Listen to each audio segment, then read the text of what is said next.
Ya sasa tusikilizane jamani, tusikilizane, tuongee kuhusu mpira na tuweke kando ushabiki wa watu ambao bado wanaonekana wengine hawatambui kitu gani ambacho wanakishabikia. Mimi niwe muwazi tu kwa kitu ambacho kipo mezani kwa sasa kati ya Yanga Afrika, wekundu wa Msimbazi Simba, bodi ya ligi na TFF. Lazima busara itumike safari hii. Kwa nini busara itumike? Kwa sababu ukiangalia ukweli kwamba ili tukio siko mara ya kwanza linatokea katika mpira wetu wa Tanzania ama mpira wetu wa Bongo katika ligi ya kivyetu vyetu. Ni matukio yenye kuwa na muendelezo mkubwa. Ukiangalia ni dabi ya 7 kuahirishwa. Sasa fikiria ni dabi ya 7 kuahirishwa katika mazingira kama yale yale tu. Kwa hiyo hakuna kitu kipya kwenye dabi hizi ambazo zimeahirishwa. Kwa mfano, dabi ya kwanza waliosababisha kwa wakati huo kuahirishwa walikuwa ni hao wa kijani na njano, wananchi, inaelezwa hivyo. Lakini dabi nyingine tena kwa sababu yani wao walisababisha mpira uahirishwe kwa sababu ya changamoto zao wenyewe. Kwa hiyo wananchi kama wananchi wenyewe dabi 4 wametia mpira kwa pani, yani wamesababisha mechi iahirishwe kwa sababu ya changamoto zao za hapa na pale. Alafu hao wengine ndugu zao wekundu wao mechi kama 3 zimeahirishwa kwa sababu ya changamoto za kwao. Kwa hiyo unakuja kugundua wananchi wameongoza zaidi kukimbia dabi kuliko hawa wekundu ambao wanaonekana kwa sasa kama vile wamekaa pembeni wanawasubiri bodi ya ligi ama TFF kufanya maamuzi. Kwa hiyo isionekane kana kwamba bodi ya ligi labda ndio ina changamoto.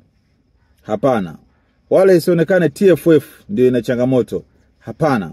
Mimi nadhani kwa sasa solution ya hili swala kwa sababu ikumbuke kwamba ni dabi ya 7 imeahirishwa, maana yake kumekuwa na changamoto za kujiendeleza, yani muendelezo, consistency ambayo imejitokeza hapa. Kwa hiyo kitu gani kifanyike? Nadhani sasa kusifanyike kikao cha ndani. Kwa sababu hivi vikao vya ndani vishafanyika mara nyingi. Vya kanuni, sheria, miongozo, namna gani ya kuweka vitu vizuri sawa. Watu wengi wamehusika hayo, lakini ni vikao vya ndani. Sasa nadhani ifike hatua ufanyike mkutano wa hadhara mkubwa, mkutano ambao utawahusisha wadau wote wa mpira, alafu sheria, kanuni zote ziwekwe mezani, zijadiliwe. Alafu mara baada ya kujadiliwa kwa mapana, mkutano wa hadhara uitishwe.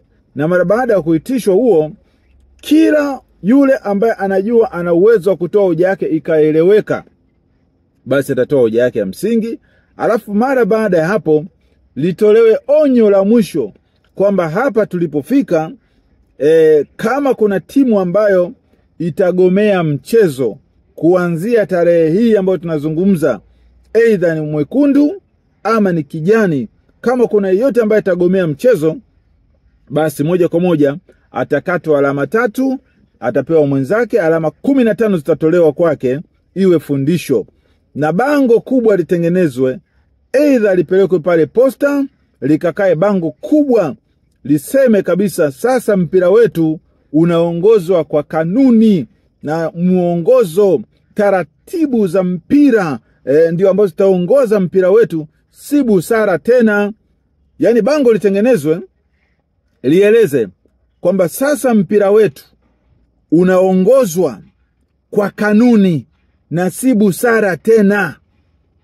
Umeelewa vizuri?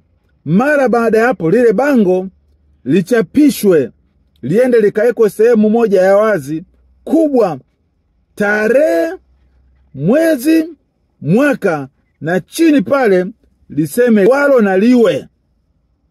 Atakaye kiuka haya, manake moja kwa moja sheria, kanuni zitamtafsiri amevunja kwa makusudi. Sasa moja kwa moja atakatwa alama, na akikatwa alama asiibuke shabiki, asiibuke kiongozi ambaye ataenda kubeza kwa sababu walisha kubaliana public. Haya yote huwa yanajitokezaga kwa sababu kuna wakati nafika watu hawaelewi. Vikao vya siri vinafanyika vingi sana, au sio bwana? Na jinsi vinavyofanyika bado watu wengine hawajui kinachoendelea. Mimi niseme tu, hata hii miaka kadhaa iliyopita ambapo Yanga walifanya makosa ama Simba walifanya makosa, pengine inawezekana kulikuwa hakuna vikao vya namna hii vya wazi vya kuzungumza, watu wafahamu, wafuatilie katika mitandao ya kijamii, ifuatilie katika television, zifuatilie redio, zirushwe. Yani kila kitu kiwe wazi. Alafu mara baada hapo bango kubwa lichalazwe pale juu. Sasa mpira wetu unaongozwa kwa kanuni na si busara. Ukifanya kosa, manake kinachokukuta wewe ni adhabu. Kwa hiyo hapa kutakuwa tena na masuala ya kusema labda pengine kwa sasa hivi busara itumike. Busara hii imewafanya hata kina mzee wetu, busara inawafanya hata kina mheshimiwa mzee wetu Wallace Karia kutukanwa. Tena wanatukanwa bila hatia yoyote. Anatokea tu shabiki mmoja kule anakuja anamtukana.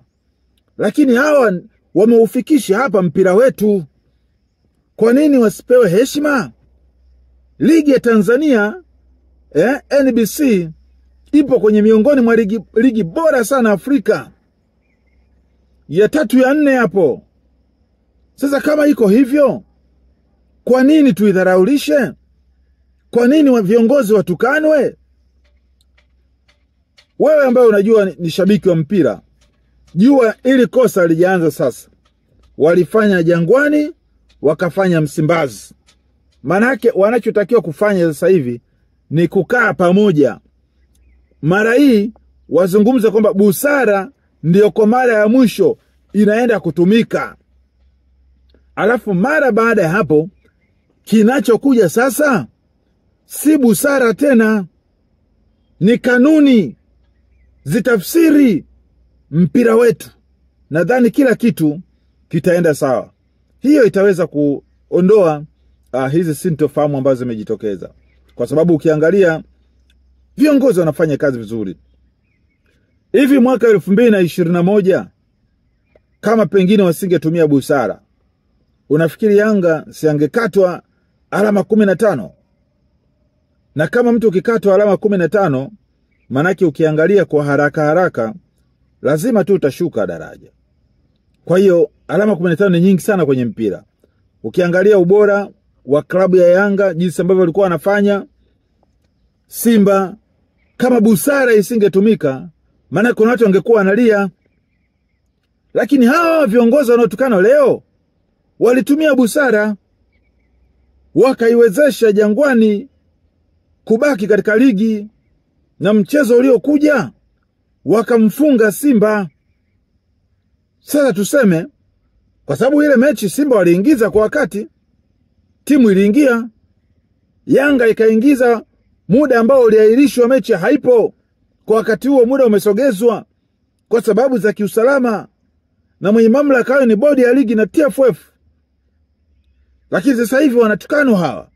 Nadhani ifike wakati kikao kikubwa kikae, kiwe hadharani, bango kubwa ambao litawekwa pale liashirie sasa mpira wetu unaongozwa kwa kanuni tu na si busara. Atakayevunja, aidha awe Simba, aidha awe Yanga, moja kwa moja kanuni, sheria zile zitafsiri adhabu yake kwamba huyu hakuna tena kukaa hapa, moja kwa moja anapaswa kupatwa na rungu. Haya ndio ambayo nimeyaleta leo. TFF, bodi ya ligi, si watu wa kulaumiwa. Mpira wetu tangu mwanzoni umetufikisha hapa.